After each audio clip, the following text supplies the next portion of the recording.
Françaises, Français, une toute petite vidéo pour attirer votre attention sur cette carte que j'ai trouvée sur Internet. Ce n'est pas moi qui l'ai réalisée, c'est un internaute, et que j'ai trouvée tout à fait intéressante.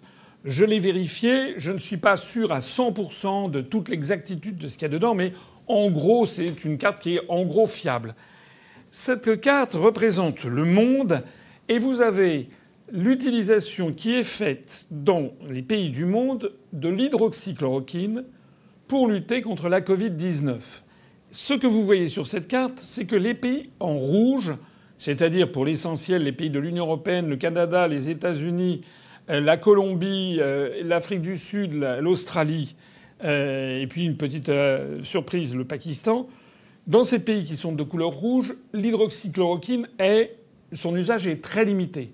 Parfois carrément interdit comme en France, parfois non interdite, mais l'usage est déconseillé, limité, etc. Regardez cette carte.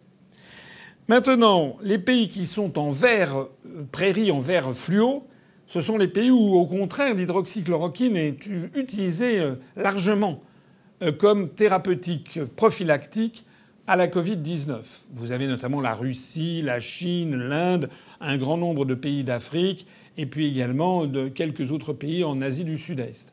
Et puis vous avez les pays qui sont en vert pâle, c'est-à-dire des pays où l'hydroxychloroquine est utilisée, pas de façon intensive, mais est utilisée en tant que de besoin, éventuellement avec d'autres types de médecine. Voilà.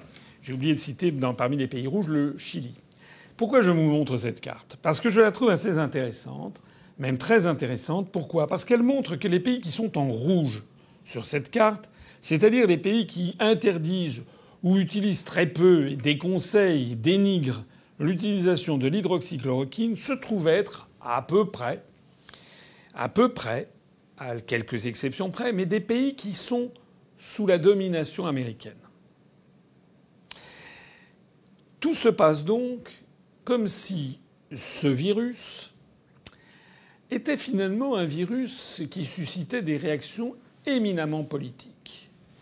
Dans les pays qui sont sous influence américaine et sous l'influence de Big Pharma, eh bien, on déconseille l'hydroxychloroquine, on promeut le remdesivir de Gilead, on promeut le vaccin ARN messager de Pfizer-BioNTech et de Moderna.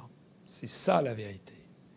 Alors que dans les pays qui ne sont pas sous domination américaine, on promeut les vaccins russes ou les vaccins chinois, mais aussi l'utilisation de médecines qui ont quand même fait leurs preuves, pas totalement, mais qui ont une efficacité partielle, au moins en termes prophylactiques, comme l'hydroxychloroquine, l'azithromycine, l'ivermectine, l'administration massive de vitamine C, de vitamine D, de zinc, etc. Voilà la réalité. Donc je trouve que cette carte est tout à fait intéressante parce qu'elle vous montre que, au-delà des péripéties, nous sommes dans une zone qui est sous domination de Big Pharma et nous voyons que le discours hystérique qui est tenu en France sur ces questions n'a pas grand-chose à voir avec la science, mais en revanche a beaucoup à voir avec des intérêts financiers. Je conclurai cette petite vidéo en soulignant une vidéo que je viens de voir du professeur Raoult à Marseille qui a donné une information tout à fait intéressante. Lui et ses services ont examiné, je crois qu'il y a maintenant 174 études dans le monde sur l'hydroxychloroquine. Et ils ont fait une typologie tout à fait passionnante.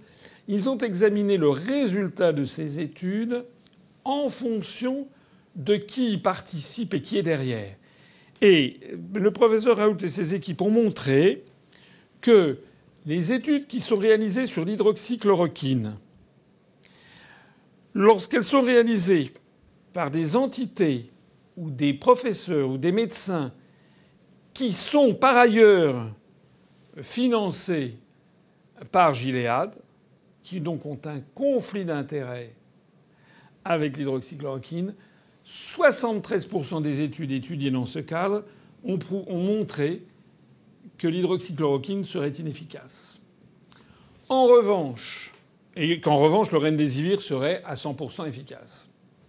En revanche, ils ont examiné les études qui ont été effectuées par des professeurs, des médecins ou des institutions qui ne sont pas financées par Gilead, qui n'ont aucun intérêt, et qui montrent dans ce cas-là que 83% des études indiquent que l'hydroxychloroquine est efficace. Il y a maintenant 179 études qui ont été publiées ou qui sont sur le point d'être publiées qui testent l'hydroxychloroquine, qui comparent l'hydroxychloroquine. Et donc, Mathieu Millon, chez moi, a fait un extraordinaire travail pour savoir pourquoi il y avait des gens qui étaient pour, pourquoi il y a des gens qui étaient contre l'hydroxychloroquine. On a déjà fait un papier là-dessus. Mais par exemple, ceci est beaucoup guidé par les conflits d'intérêts avec Gilead. Si vous avez une étude qui est payée par Gilead, ou qui comporte majoritairement des auteurs qui ont des conflits d'intérêts avec Gilead, eh bien, dans 73% des cas, vous dites que l'hydroxychloroquine ne marche pas. Et dans 100% des cas, vous dites que le remdesivir marche. Si vous n'avez pas de conflit d'intérêt avec Gilead, dans 83% des cas, vous dites que l'hydroxychloroquine marche, et dans le seul cas publié, randomisé, vous dites que le remdesivir ne marche pas. Donc vous pouvez prédire, voyez, avec le fait qu'il y a ou qu'il n'y a pas de conflit d'intérêt, quel est le résultat de l'étude, c'est même pas la peine de la faire. Voilà, c'est tout à fait passionnant, c'est tout à fait intéressant, ça recoupe le planisphère que je viens de vous montrer. En réalité, on ne parle plus de médecine, on parle de gros sous. Et l'un des enjeux les plus fondamentaux, à mon avis, pour les années qui viennent en France comme dans le monde, c'est de retirer la santé humaine à la soif de l'argent. Vive la République et vive la France.